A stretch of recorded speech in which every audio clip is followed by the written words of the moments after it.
Today I'm showing you the simplest way to know which scale to use over any chord progression. Let's start with nothing, silence. I'm going to break the silence with a scale.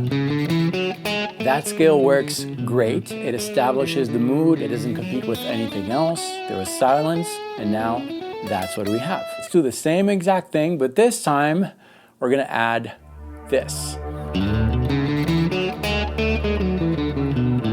Sounds a little different because now everything I play is attracted to that note. So now we have two main components to our music. We have the magnet, that lower note that was attracting everything else. That's really what intervals are. An interval is the distance between two notes. Let's take this chord for example, A minor.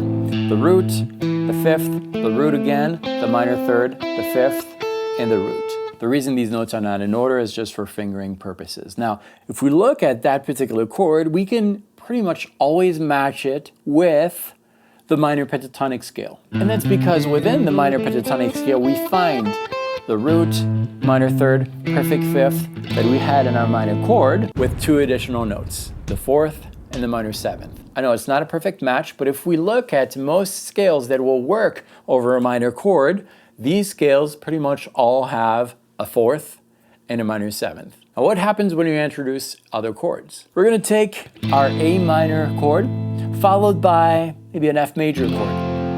The idea is to take these two chords, fit them into the same area of the fretboard, and for that we're going to take our minor chord, replace it with a first position of the minor pentatonic scale, so in this case it'll be between frets 5 and 8. And we're going to place the F major chord within that zone of the fretboard. In this particular case, we will have an F major right here. That's the position. The F is on the 5th string, 8th fret. The cage system helps you do that. So now we have these two chords played in the same zone of the fretboard. Now we're going to visualize our minor pentatonic scale to which we're going to superimpose that F major chord. And you just visualize it and you start playing minor pentatonic, and every once in a while you will superimpose the notes of that second chord.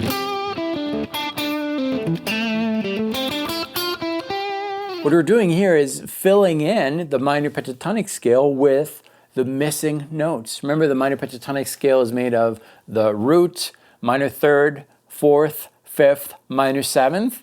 We're missing a second and a sixth. And if we superimpose that chord, we have some notes that are added. This one, for example, happens to be a minor sixth. So now instead of having a 1, 2, 3, 4, 5 scale, we have a 1, 2, 3, 4, 5, 6 note scale. The more chords your chord progression is going to have, the more accurate your scale selection is going to be. I hear you saying that this requires to know in advance all the chords of the chord progression. It doesn't. All you need to know is the very first chord of your chord progression. In this example, we used a minor chord that we replaced with a minor pentatonic scale. If your first chord is a major chord, we'll simply use a major pentatonic scale. So if our first chord is A major, we'll use an A major pentatonic, which is made of a root, major second, major third, fifth, major sixth. Within a major pentatonic scale, we have the notes that make a major chord with two additional notes. These two additional notes are very safe to use because we find them in most scales that will work over a major chord. And once you have that first major chord replaced with a major pentatonic scale,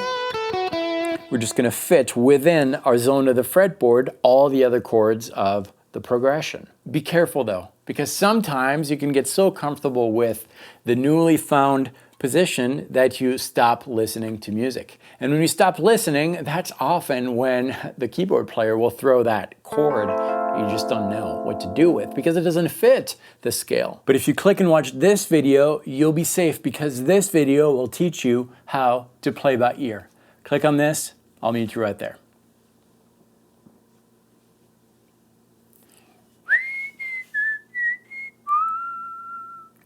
Where did that come from?